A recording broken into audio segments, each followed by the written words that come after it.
58 ஃபேமிலியை மீட்க போன இடத்துல மேலே பெட்ரோல் ஊற்றிட்டாங்க. கட்டி வச்சிருக்காங்க. என்ன கட்டி வச்சிருக்காங்க. என்னங்க இப்படி சொல்றீங்க? கட்டி வச்சு அடிச்சு சட்டையெல்லாம் கிழிச்சு மேலே பெட்ரோலை ஊற்றி. அதெல்லாம் எப்போ நடந்தது? பேர் அந்த 58 ஃபேமிலி யாருமே வந்து இவங்க தலித்துகள் கிடையாது. செங்குந்த முதலியார் என்ன கூட சந்திக்க வேண்டாம், நான் கூட வெளில போயிடுறேன், முருகனுக்கு துப்பாக்கி கொடுக்கறதுக்கு ஏற்பாடு பண்ணுங்க, உயிருக்கு ஆபத்து என்ன, அதெல்லாம் கிடையாதுன்னுட்டாங்க. 2வது நாளும் முருகன் கொல்லப்படுறாரு. அப்படியே சதெல்லாம் பிஞ்சு போய் கிடக்குது. வெட்டி வெட்டி வெட்டி வெட்டி இங்கே வெட்டு இங்கே வெட்டு. 2 பிள்ளைகளும் பையனும் குழந்தையும் வந்து அப்பாவை பார்க்க ஓடி வந்து நம்ம வேனுக்குள்ளே ஏற்ற விடல, கட்டி. தற்போது எம்பியாக இருக்கக்கூடிய ஒரு பெண் எம்பி, அந்த பெண் எம்பி என் காலில் விழுந்தார். எதுக்குன்னா அவங்க வந்து இந்த பக்கம் வந்து பார்த்தீங்கன்னாக்கா அவங்க தரப்புல ஒரு 60 இளைஞர் இருக்கு, தலித் தரப்புல ஒரு 60 இளைஞர் இருக்கு. 2 பக்கத்தில் வெப்பன்ஸ் இருக்கு. தலைவர் எழுச்சி தமிழர் வந்து நம்ம எல்லாளன் அவர்களை வந்து மதுரை எல்லாளன் கால் பண்ணி வீட்டுக்கு வந்துட்டாங்க. விசிகே ஆட்கள்லாம் வீட்டுக்கு வந்து முன்னாடி நிற்கிறாங்க பாதுகாப்பு. எல்லாளன் ஒரு போராளி இல்லை. ஆமாம், நான் சொன்னதெல்லாம் வேண்டாம். ஏதாவது ஒரு தப்பா எடுக்க வேண்டாம், நான் அந்த கேள்வி கேட்கிறேன்னு. ஒருவேளை அவர்கள் கொடுக்கவில்லை என்றால் நீ அடுத்த எப்படி? நேற்று வரை ஸ்டாலினை திட்டிட்டு வந்தோம், இனிமேல் விஜய் திட்ட ஆரம்பிப்போம். ஏன்னாக்கா அவர் நான் ஆதவ் அர்ஜுனாவே வந்து போன அக்டோபர் நவம்பரில் அவரே நீதிமன்றமே செல்கிறாரு. சரி, இப்போ வாங்கிட்டு போயிட்டாரு. என்கிட்ட பேசி அவங்க லாயரை டெல்லியில இருந்து ஸ்கைப் மீட்டிங் வச்சு எவிடன்ஸ் அலுவலகத்துக்கு வந்தது அனைத்து ஆவணம் எடுத்துட்டு போனாங்க. எடுத்து போய் நீதிமன்றத்திலே கொடுத்தாங்க. நான் ரொம்ப அப்பவே அவர்கிட்ட கோச்சுக்கிட்டேன், என்ன ரொம்ப ஸ்பீடா இருக்க மாட்டாங்க உங்க லாயர் அப்படின்னு. உங்க நோக்கமே தமிழகத்தில் தனி சட்டம் வேணும்ன்றதான் கேஸ் ஃபைல் பண்ணிட்டாங்க. ஆமா, இப்ப ஆட்சி உங்க கையில வந்து ஆட்சியில் இப்ப கொடுக்க போய் நிச்சயம் கொடுத்து விடுவார்கள். நீங்க எதுக்கு இப்ப இனிமேல் நீதிமன்றத்தை நம்பணும்?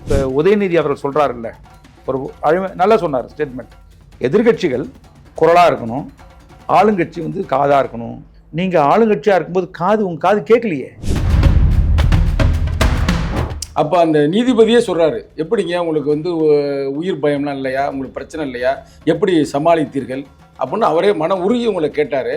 அந்த தருணத்தை நீங்க எப்படி பாக்குறீங்க? இல்ல அது மாதிரி நெருக்கடிகளை நீங்க சந்தித்து இருக்கிறீங்களா அதற்கு முன்னாடி? எனக்கு என்ன ஒரு அச்சம் இருக்குன்னா, ஒருவேளை அவருக்கும் இந்த பயத்தை யாராவது ஒருவேளை இதை நீங்க தொட்டிங்கன்னா ஆதிக்க சாதிக்காரன் வந்து பயத்து ஓட்டு போட மாட்டானோ. ஏன்னா எல்லா ஆட்சிக்காரர்களுக்கும் தொடர் மக்கள் மீது பயம் இல்லை, ஜாதி மீது தான் பயம். வேங்கவையில் அப்போ எழுதினேன், அடுத்த ஆட்சியில் நீங்கள் வீட்டுக்கு அனுப்பப்படுவீங்கன்னு எழுதினேன்.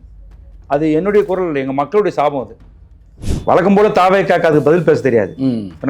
அடுத்த நாள் யோசித்து போய் வீல்ஸ் தான் போட தெரியும்.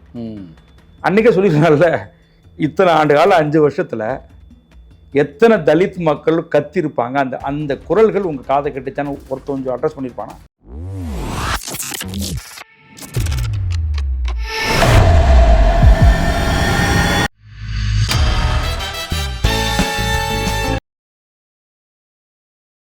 சரி, ஒருவேளை தப்பா எடுக்க வேண்டாம், ஒருவேளை இந்த ஆணையம் மூலமாக உங்களுக்கு கிடைக்கவில்லை அப்படின்னா அடுத்து என்ன நகர்வுக்கு நீங்கள் காத்திருக்கிறீர்கள்?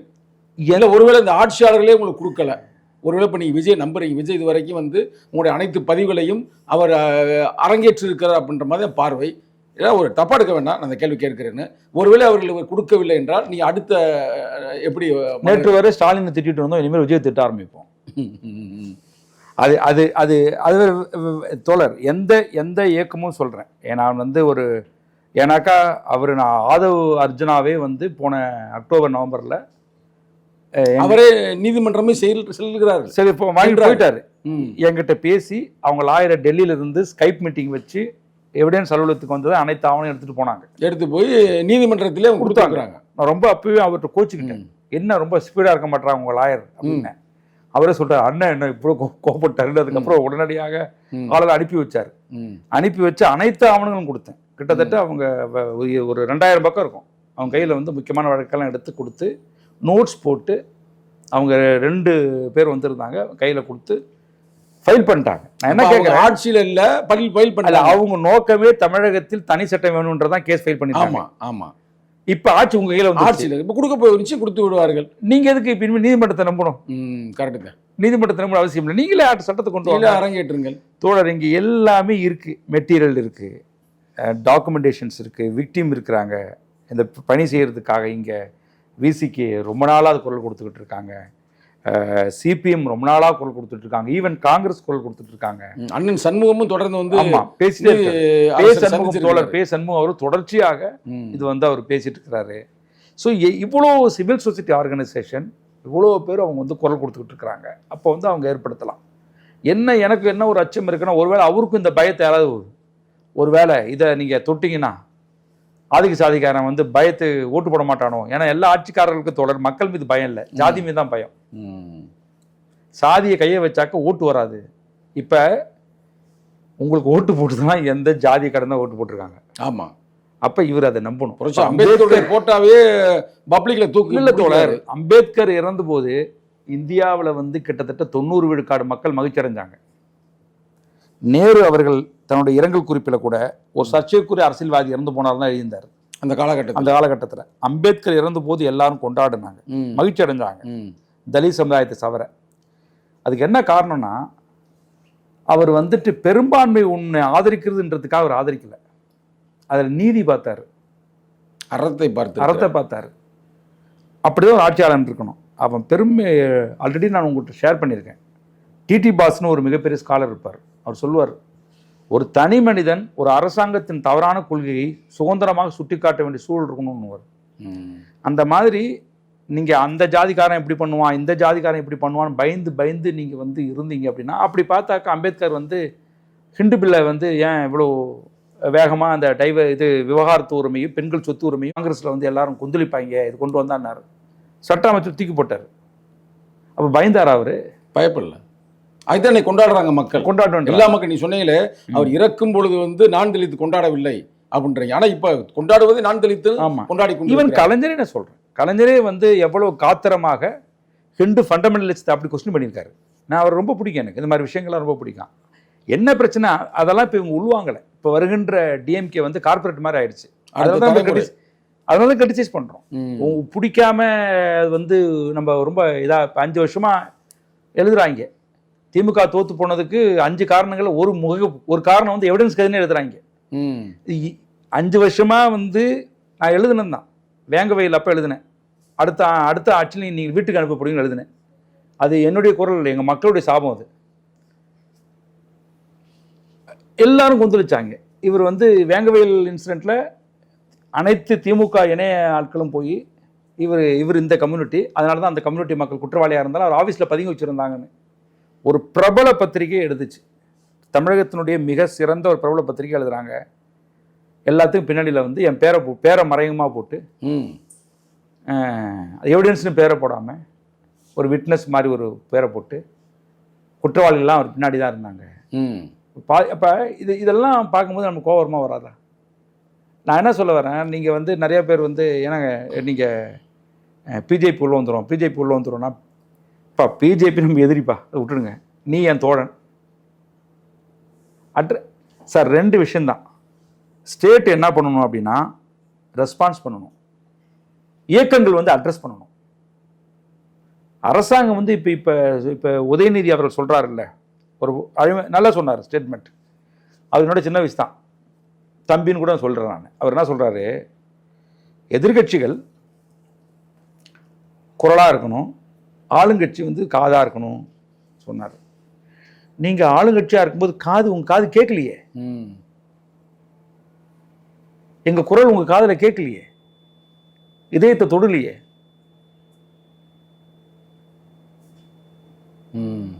அன்னைக்கு வழக்கம் போல தாவேக்காக்கு அதுக்கு பதில் பேச தெரியாது. அடுத்த நாள் யோசித்து போய் ரீல்ஸ் தான் போட தெரியும்.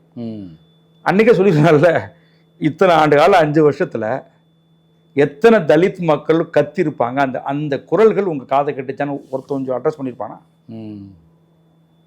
மேல் பாதியில் உள்ள போக முடியல.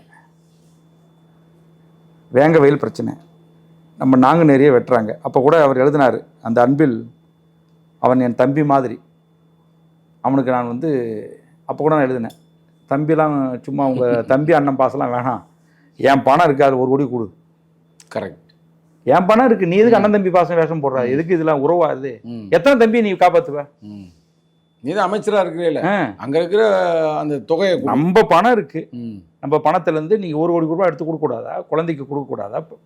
இருக்கலாம் இல்லை. நான் பார்த்தேன் அந்த பதிவை, ஆமா. நீங்க போட்டிருந்த பதிவு. இது அண்ணன் தம்பி பாசம் அதெல்லாம் இதெல்லாம் நம்ம அந்த மதுரையில் நான் 30 வருஷமா இருக்கிறேன். ஆதிக்க சாதிக்காரன் சொல்லுவான், நாங்களாம் தாயா பிள்ளையா பழகணும். அதுலேயும் தாய் அவனா இருப்பான், பிள்ளை நம்மளா இருப்போம். அண்ணன் தம்பியா பழகுறோம், அண்ணன் அவனா இருப்பான், தம்பியா பழகா இருப்பான்.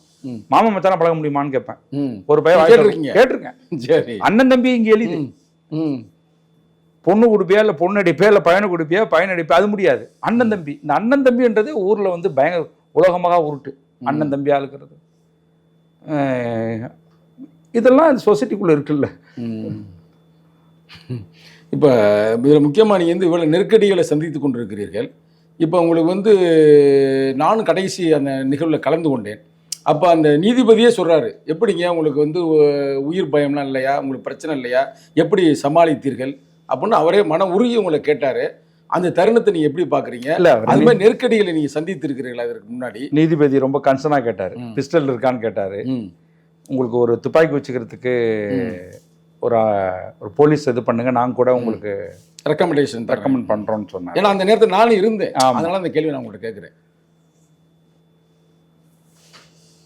3 முறை என் மேலே அட்டெம்ப்ட் மர்டர் நடந்திருக்கு. 7 முறை வந்து அட்டாக் நடந்திருக்கு. நிறைய அவதூறு, ஸ்லாண்டர், அவ்வளோ இன்சிடென்ட் இருக்குது. இது பார்ட் ஆஃப் ஹியூமன் ரைட்ஸ் தான். இது எல்லாருமே இப்போ நீங்களே இருந்தீங்கன்னா உங்களையே எவ்வளோ பேர் முகநூலில் அவ்வளோ இழிவுபடுத்தி எழுதுறதை நான் பார்க்குறேன். அண்ணன் திருமாவை அவ்வளோ இழிவுபடுத்தி எழுதுற பார்க்குறேன். அம்பேத்கர்லாம் அவ்வளோ கேவலமாலாம் பேசணும்லாம் பார்த்துருக்கேன்.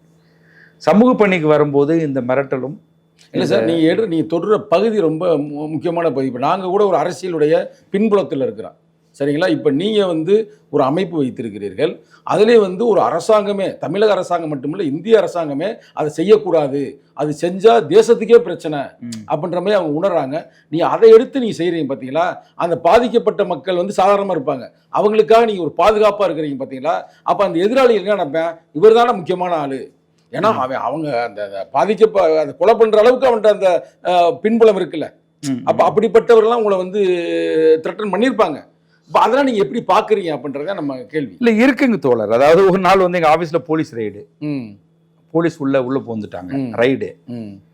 இப்போதைய அமைச்சராக இருக்கக்கூடிய, நான் பேர் சொல்ல விரும்பல, தற்போது அமைச்சராக இருக்கக்கூடிய, தற்போது முன்னாள் அமைச்சர், தற்போது எம்பியாக இருக்கக்கூடிய ஒரு பெண் எம்பி, அந்த பெண் எம்பி என் காலில் விழுந்தார். எதுக்குன்னா அவங்க அக்கா பேத்தியும் ஒரு தலித் பையனும் காதலிச்சுட்டாங்க. நான் கூட இவங்க முற்போக்கா பேசுவாங்க அப்படின்றக்கா நம்பி ஆஃபீஸில் விட்டுட்டேன். கடைசியில் பார்த்து பிரித்து கொடுங்கன்னு சொல்லி நிற்கிறாங்க. அதுவரை அவங்க எழுதின பதிவுகள், அவங்க எழுதின இதெல்லாம் வந்து ஒரு முற்போக்கான சிந்தனை. மறுநாள் ஆங்கில ஹிண்ட்லேயே வந்திருக்கு. என் ஆஃபீஸில் வந்து தொலைக்காட்சியில் செய்தி போகுது, எவிடன்ஸ் அலுவலகத்தில் மர்ம நபர்கள் சூழல் அப்படின்னு போட்டு பெரிய பதட்டமாயிடுச்சு. அவங்க வந்து அழுதாங்க, லிட்டரலாக வந்து அழுதாங்க.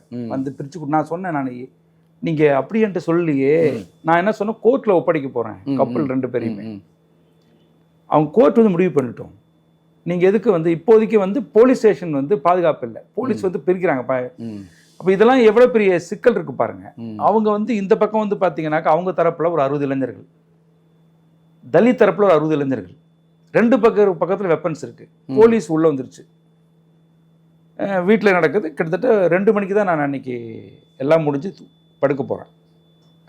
படுக்க போகிறேன். 4 மணிக்கு பார்க்குறேன் என்னமோ நடக்குதுன்னு பார்த்து வெளியில் வந்து பார்த்தா ஒரு 40 பசங்க நிற்கிறாங்க.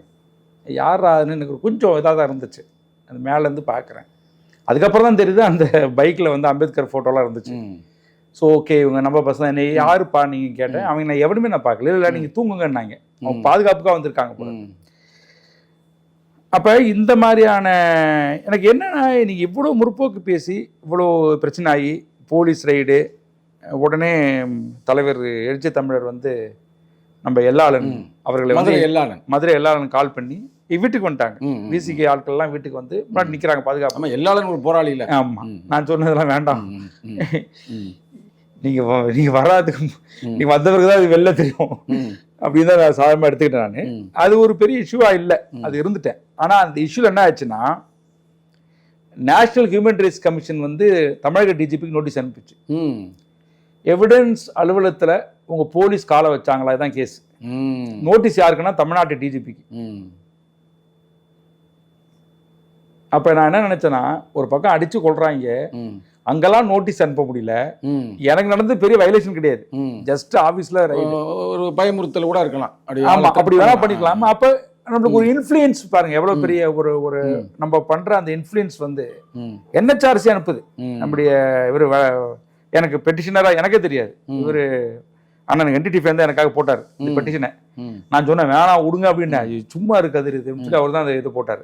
போட்ட உடனே பார்த்தீங்கன்னா என்ஹெச்ஆர்சி டிஜிபிக்கு வந்து அலுவலகத்துக்குள்ள காலை வச்சிங்களான்றதான் கேஸ். அதுக்கப்புறம் அந்த இன்ஸ்பெக்டர்லாம் வந்து அழுது கெஞ்சி சரி மன்னிச்சு விட்டேன் நான், இது ஒன்றும் சரி போய் தொலைஞ்சிட்டு போகிறாங்கன்னு விட்டேன் நான். அதனால வந்துட்டு இது ஒரு பாட்டு இருக்கு. இப்போ 58 ஃபேமிலியை மீட்க போன இடத்துல மேலே பெட்ரோல் ஊற்றிட்டாங்க, கட்டி வச்சிருக்காங்க. என்ன கட்டி வச்சிருக்காங்க என்னங்க இப்படி சொல்றீங்க? கட்டி வச்சு அடிச்சு சட்டையெல்லாம் கிழிச்சு மேலே பெட்ரோலை ஊற்றி. அதெல்லாம் எப்போ நடந்தது?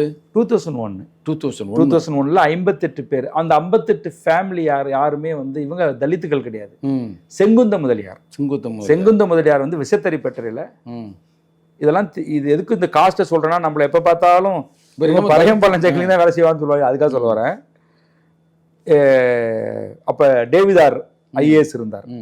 அதுக்கப்புறம் போன இடத்துல தான் 200 பேர் சேர்ந்துக்கிட்டு, நான் அப்பவும் என்ன பண்ணேன், ஸ்டேட்மெண்ட் எல்லாம் ஜீப்புக்கு கீழே அதை போட்டுவிட்டு ஆல்மோஸ்ட் வந்து மேலே ஊற்றி கொளுத்த வந்துட்டாங்க. எல்லாமே கவுண்டர் சமூகம் தான் செஞ்சது. என் மேலே கொளுத்துனதை பார்த்துட்டு நம்ம மக்களில் ஒரு 15 பேர் எடுத்து அவங்க மேலே மண்ணெண்ணெய் எடுத்து ஊற்றிட்டாங்க. ஊற்றின உடனே பயந்துட்டாங்க. அதுக்கப்புறம் ஸ்ட்ரைக்கிங் ஃபோர்ஸ் வந்து ஆடியோ சுப்பிரமணியன், திருச்செங்கோடு ஆடியோ சுப்பிரமணியன், அவரை கடத்திட்டு போயிட்டாங்க. காட்டில் நாங்கள் 2 பேர் தான் போகிறோம், அவரை கடத்திட்டு போயிட்டாங்க. அவரும் தலித் கம்யூனிட்டி தான். அதுக்கப்புறம் அவர் தான் என்னை தைரியப்படுத்தி அந்த வயசான அவர் ரிட்டையர் ஆக போகிறார், 1 வருஷம் அப்படிதான் இருக்கு. இதில் என்ன ஆச்சரியம்னா, நான் அவங்க சகாக்கள் தான் என் மேலே தண்ணி ஊற்றி அவர் தான் குளிப்பாட்டினார். சின்ன பையனா இருப்பேன். ஆமா, நீ சொல்றத பார்த்தா 25 ஆண்டுகளுக்கு முன்னாலே சொல்றேன். 21 வயசு பண்ணி. ஆனால் அதில் என்ன பெரிய சாதனை என்னன்னா, 58 ஃபேமிலியை சேர்ந்த 220 பேரையும் மீட்டாச்சு. பெரிய சாதனை. எனக்கு அன்னிலேருந்து அந்த பயம் போயிடுச்சுன்றதுக்காக சொல்ல வரேன். ஓ, அந்த 25 வயசுல இருக்கும்போதே பயம் போயிடுச்சு. இன்னொன்று வந்து நம்மளுக்கு எப்போ வேணாலும் சாவு வரலாம். அதை வந்து நம்ம வந்து இந்த சாவுக்கு பயந்துட்டு இருந்தால் வேலை செய்ய முடியாது. ஒரு வேளை 70 வயசில் சாகிறது, நாளைக்கு கூட சுற்று போகலான்னு வைங்க. அதுக்குன்னு நம்ம பயந்துக்கிட்டே இருந்தால், அவர் அக்கறையில் சொல்கிறாரு ஆயுதம் வச்சுக்கலான்ட்டு, அதை பார்க்கல. ஒரு நீதிபதியே சொல்கிறாருன்னா நம்ம வந்து கன்சிடர் பண்ணு, நீ முடிஞ்ச வரைக்கும் வாங்கினா சிறப்பாக இருக்கும். இது நம்ம கூட அதுதான் விரும்புகிறோம். இல்லை, நம்ம முருகன் பஞ்சாயத்து பிரசிடென்ட் இருந்தார், நம்ம உங்கூர், நம்ம சிவகங்கை முருகன் வேம்புத்தூர் பஞ்சாயத்து பிரசிடென்ட். ஆமாம், அவர் மேலே வந்து 7 முறை அட்டாக் நடந்திருக்கு. நானும் நம்ம முத்து அவரை கூப்பிட்டுட்டு போகிறோம். மலர்விழி கலெக்டர், சிவகங்கை கலெக்டர்கிட்ட இவருக்கு ஆயுதம் கொடுங்கன்றோம். நீங்கள் வந்து கோர்ட்டில் வந்து பெண்டிங் இருக்குது. ஏன்னா துப்பாக்கி கொடுக்கணும் அப்படின்னாக்கா கலெக்டரும் எஸ்பி 2 பேரும் சேர்ந்து தான் சைன் பண்ணணும் டாக்குமெண்ட்டில். இவர் டெபாசிட் பண்ணணும் 50,000 அமௌண்ட்டு பாண்ட் பேப்பரில். அந்த அம்மா வந்து என்னை சந்திக்க மாட்டுது. எடப்பாடியோடைய உறவினர் இருந்த அம்மா. நான் அவரெல்லாம் சந்திக்க மாட்டேன். போன இடத்துல அந்த அம்மா சொன்ன ஸ்டேட்மெண்ட், அவர் தீவிரவாதி, உங்களை சந்திக்க மாட்டேன்னு சொல்லிட்டு பின்வழி பக்கமாக போயிட்டாங்க. நாங்கள் இல்லைம்மா, என்னை கூட சந்திக்க வேண்டாம், நான் கூட வெளில போயிடுறேன், முருகனுக்கு துப்பாக்கி கொடுக்கறதுக்கு ஏற்பாடு பண்ணுங்க, அவருக்கு உயிருக்கு ஆபத்து என்ன. அதெல்லாம் கிடையாதுன்னுட்டாங்க. 2வது நாளும் முருகன் கொல்லப்படுறாரு. எனக்கு ரொம்ப கில்ட்டி ஆகி போச்சு. பெரிய போராட்டம். நான் அந்த முருகன் கொல்லப்பட்டு பாடி கிடக்குது, போய் பாடியை பார்க்குறேன். பார்த்துட்டு வந்த உடனே பாடி வாங்கக்கூடாதுன்னு சொல்லிட்டேன். மதுரையில் போராட்டம் பெருசாக வெடிக்குது. நேராக மதுரை போலீஸ் ஆஃபீஸ் கலெக்டர்லாம் என் ஆஃபீஸ்க்கு வாங்கன்றாங்க. ஆஃபீஸில் போய் உட்காந்துட்டேன். ஆஃபீஸ்லேருந்து பேச்சுவார்த்தை நடக்குது. என்ன டிமாண்டுன்னாங்க, சிவகங்கை கலெக்டர் மேலே எஸ்பி மேலே கேஸ் ஃபைல் பண்ணுங்க, பாடி வாங்குறோம். அதுக்கப்புறம் தமிழ்நாட்டிலே ஃபஸ்ட்டு கேஸ், அந்த கொலைக்கு காரணமானவர்கள் கலெக்டரும் எஸ்பின்னு சொல்லி இன்னும் முதல் போட்ட எஃப்ஐஆர் அந்த எஃப்ஐஆர் தான். எஃப்ஐஆரில் வாங்கிட்டீங்க. சிறப்பு. அது அவங்க 2 பேரும் அக்யூஸ்டாக சேர்த்தா தான் பாடி வாங்குவோம். கைது பண்ணாமல் போகாது வந்து இது. பட் அவங்க அறிவிங்க எஃப்ஐஆரில் அவங்க பேர் இன்னமும் இருக்குது. சிறப்பு. எனக்கு இந்த முருகன்லாம் கண்ணில் சொல்லும்போது ரொம்ப எனக்கு ரொம்ப போகும்போது சொன்னது, சார் ஏதாவது பண்ண போகிறாங்க சார்ன்றாரு. ஏன்னா அந்த நிகழ்வில் கூட நீங்களும் எழுச்சி தமிழ் கலந்துக்கிறீங்க ஆமாம், சிவகங்கையில் நீங்கள் பேசுகிறீங்க அந்த மேடையில. ஆமாம், அந்த கொஞ்சம் கடுமையாக பேசியிருப்பேன். ஆமாம் அந்த இருக்கு எனக்கு. அப்போ ஏன்னா அவர் என் கண்ணு முன்னாடி சொல்கிறாரு. ஜீப்பில் அவர் காரில் ஏற்றிட்டு போகும்போது இந்த கலெக்டர் பார்க்கலன்னு வெறுமையில் உட்காந்துட்டார் காரில். நான் அவர் கூட்டு சமாதானப்படுத்துகிறேன், முருகன் ஒன்றும் ஆகாது, தைரியமாக இருங்க அப்படின்னா. இல்லை சார், எனக்கு என்னமோ தோணுது சார், போட்டுருவாங்களும் தோணுது சார்ன்ற. 2 நாள்ல 3 நாள் இருக்கும். போராளி தான் மரணத்தை வந்து 3 நாள். நான் அப்பயும் சொன்னேன், முருகன் தனியாக போகாதீங்க, கூட மோசமானவங்க எப்பயுமே 10 பேரோட போங்க. அவர் பஞ்சாயத்து பிரசிடெண்ட்டாக இருந்தவர். ஒரு கொடுமையாக அந்த அவரெல்லாம் என் கண்ணில் நான் போய் நிற்கிறேன். மதுரை இதில் பாடி வந்துருச்சு. அந்த மார்ச்சில் ஏறி பார்க்குறேன், அப்படியே சதெல்லாம் பிஞ்சு போய் கிடக்குது. வெட்டி இங்கே வெட்டு. 2 பிள்ளைகளும் பையனும் குழந்தையும் வந்து அப்பாவை பார்க்க ஓடி வந்துச்சு. நான் வேனுக்குள்ளே ஏற்ற விடல, கட்டி பிடிச்சிக்கிட்டேன். கரெக்ட். பாத்திரக்கூடாது. கரெக்டு தான். சின்ன பிள்ளைங்க. இப்போ இதெல்லாம் நம்ம பார்க்கும்போது என்ன நம்மளுக்கு நடந்துட போகுது?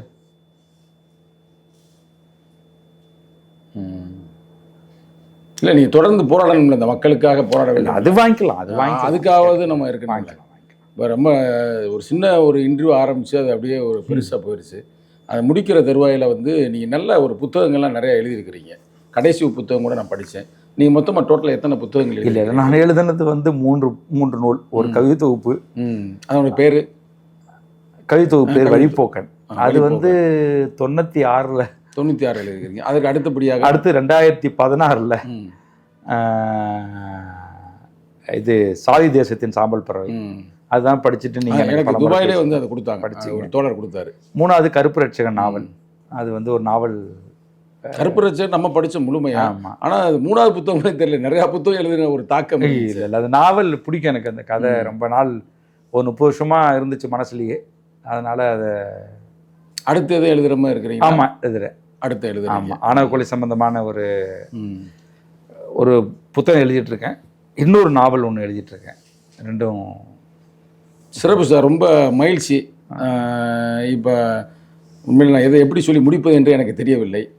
எப்படி அப்போ உறுதியாக ஆணவ படுகொலை தடுப்பதற்கான சிறப்பு சட்டம் நிச்சயம் உருவாக்கி விடுகின்ற முழு நம்பிக்கையில் இருக்கு. நிச்சயமாக நீங்கள் அதில் வெற்றி பெற்று ஒரு பெரிய வரலாறு நிச்சயமாக படைப்பில் என்று நான் நம்புகிறேன். நன்றி. வணக்கம்.